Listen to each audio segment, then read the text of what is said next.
There are more questions than answers. Pictures in my mind but will not show. Thank you.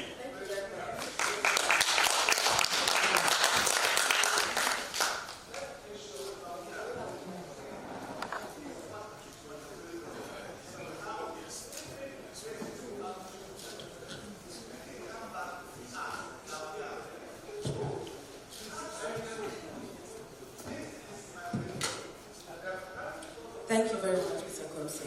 That was very enlightening. I have schooled myself, and I hope our participants have done the same with themselves.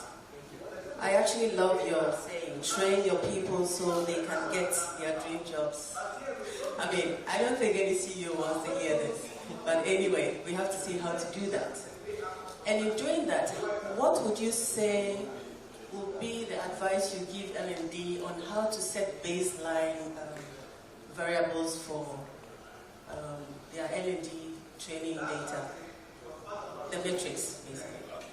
I think there's always two matrices that I recommend for L&D, which is what I call the competency index, right? So as an organization, if you have a competency model, some people say competency framework, whatever you want to call it, it's supposed to help you to say, let's say if my job involves Excel, okay, it says Kojo's competency level. There's the one required for the job and the one Kojo has. The one required for the job is you require Excel, let's say, let me use Excel, you require intermediate Excel. And even intermediate Excel, you require, let's say 90% proficiency. And then you have to measure Kojo and say Kojo actually has intermediate but has 70% proficiency. So when you set my competency index, then I am 70 and what is required for high performance is 90. So he says we are going to train Kojo and set a target to move competency level from 70 to 85 the first year, the second year there to 90. So that's at the individual level. And at the departmental level, you can do the same thing. What should be a departmental competency and what is an organizational competency? So L&D should start setting targets for competency index to be able to do that. But then you don't stop there. What's the difference between me having a 70% competency index as opposed to 90%? Does it actually affect performance? So then you have to also, how does L&D affect performance, and then you set a performance target for that competency. Thank you very much. On this note, I would like to invite any questions. If we have any on the floor, please. I have a comment and a question. But you know, it was quite refreshing. For some of us, it was a refresher. I believe for others, it was a training 101. I have a comment, and then the other one is both a question. And I'm glad Intibase is also here. You were talking about a training philosophy, but I believe now we've passed that, notch. And rather moving towards a learning philosophy. Because then when we say a training philosophy, then it gives that channel vision that all employees are looking at just going for training and not thinking about other ways they want to learn. So I believe we must widen that philosophy into a learning perspective so that mindsets will be developed towards that instead of everybody waiting for a training to be delivered. And then my second observation is that, that's why I'm happy the head of we do certifications and whatnot.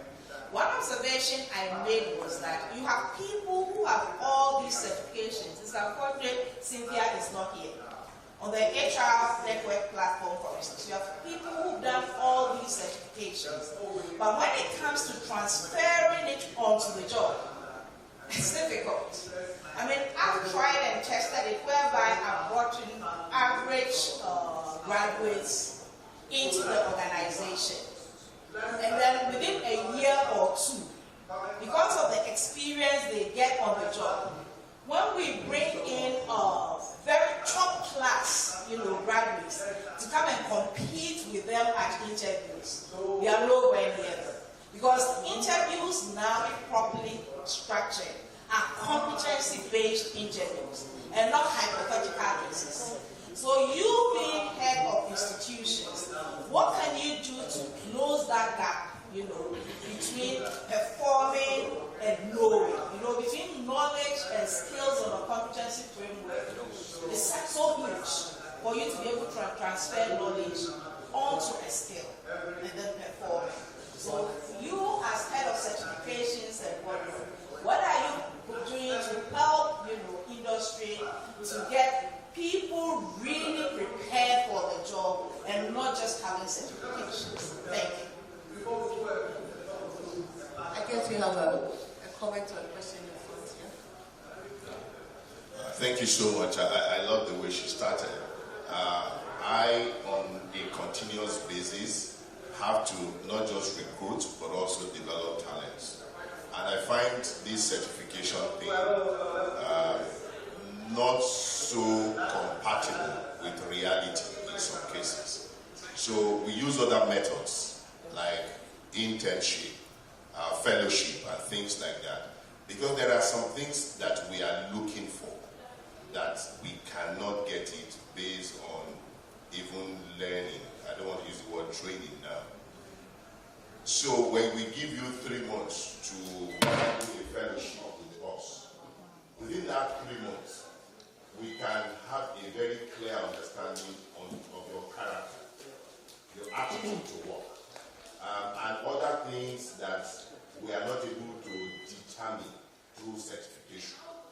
Now, the interesting thing for us then is that even when you don't have it at the beginning, in 3 months, depending on your attitude, you may be able to acquire it quickly, and you may be able to blend into the value and culture of the organization. That way, you then become maybe more employable. But my question to you then is that, in which practical way can we do this beyond that time span that I am currently using? Is there a different methodology from what we are doing to be able to determine, especially in the area of attitude and your ability to deliver? Thank you. I think yes. Yes, just a quick comment. I'm Jeff. So I noticed Madam's comment and my elder brother. Is there really a difference?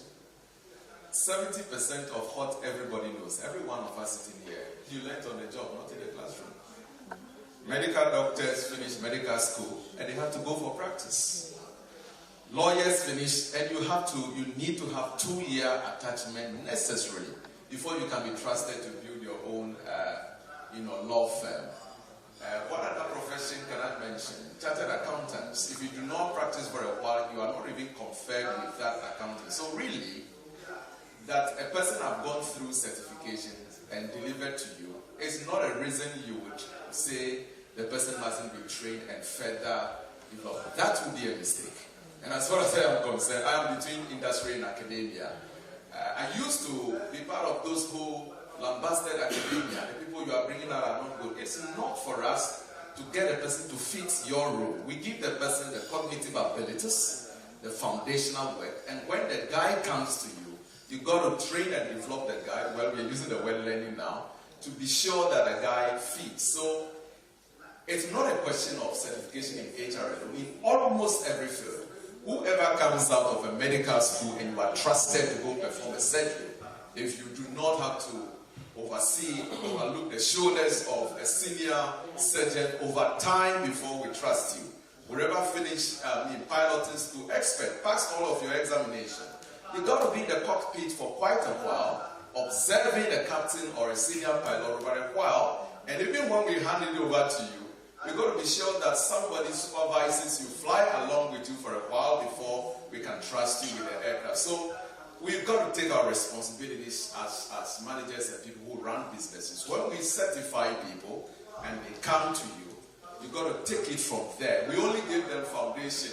Nobody starts a building and ends that foundation. Foundation, you got to now erect your walls, and then you have to do your finishing before you can consider that building habitable. And so The academic guys, the certification bodies will do their bits, but when they come in, we've got to make sure that they fit in through interventions like the internship, the coaching, and the formalized mentorship programs that organizations put in place to ensure that this gap, we can bridge the gap between the skill set of the person and what is required to be successful on the job. Okay, so I think the questions we being lost track of them, but I think the first one was learning or development or training. I think those words we really use them interchangeably, so you can be. Yeah. So I think training or learning or development, we use them interchangeably, really, unless you really want to sit down and then you want to delineate and say what are the technical differences. So if I can be using them anyhow, learning and training, and I don't mean to water down the import of it. And I think there was a second question that you had. I'll go back and then I'll get to the certification one. What was the second question again? I think it was about the observation whereby, because what I'm saying, I'm not trying to, say any school is better than the other. Through the same certification and academic program, when you get a graduate from Ashesi in your institution, and you get one from where I went to, my alma mater, the University of Ghana, the only University of Ghana, the difference is so great because that Ashesi student, as part of the course, had the opportunity to go and sit and say multimedia for a day, act as a presenter. There are more